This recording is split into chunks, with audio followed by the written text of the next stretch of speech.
Doble po ang ating summer saya sa probinsya ngayong gabi dahil kasama sina Katrina Halili at Radson Flores sa pagpasyal natin sa tuna capital ng Negros Occidental. Bukod po sa food trip at beach, ibibida rin natin ang kanilang weaving community. At tour guide natin si Eileen Pedreso ng GMA Regional TV 1 Western Visayas.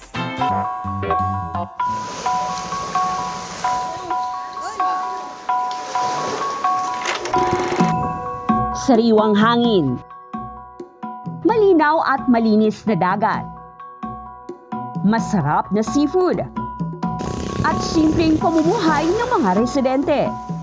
Tara sa tuna capital ng Negros Occidental, ang Hinubaan.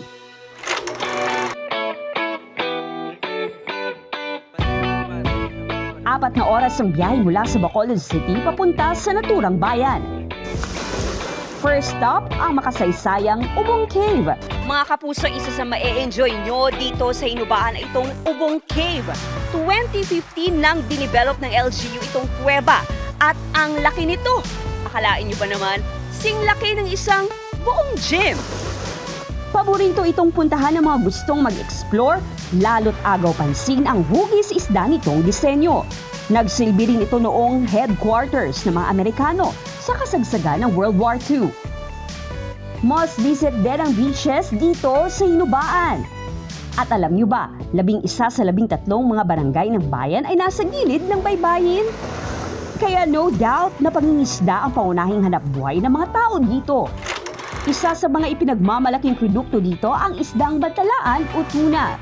Dahil sagana sa isdang bantalaan, nakilala ang bayan ng Hinubaan bilang tuna capital of Negros Occidental. Masarap ito lalo na pag inihaw. Hindi yan pinalampas ng kasama nating Kapuso stars na sina Kapuso actress Katrina Halili at sparkle artist Radson Flores. Miss Katrina and Sir Radson, kamusta po yung experience habang nag-grill tayo ng tuna? Sulit yung init sa akin kasi nag-grill ka na rin eh. So, Sa Negros.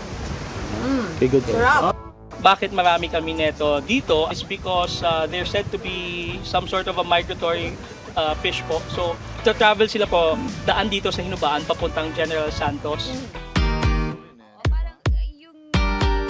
Kung into culture arts naman, perfect sa inyo ang weaving community ng kababaihan dito.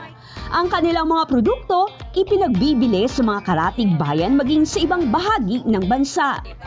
Mula sa maliliit na wallets, malalaking bags, pati sandals ay hinahabi. Oras at puso daw ang iginugugol ng mga gumagawa nito.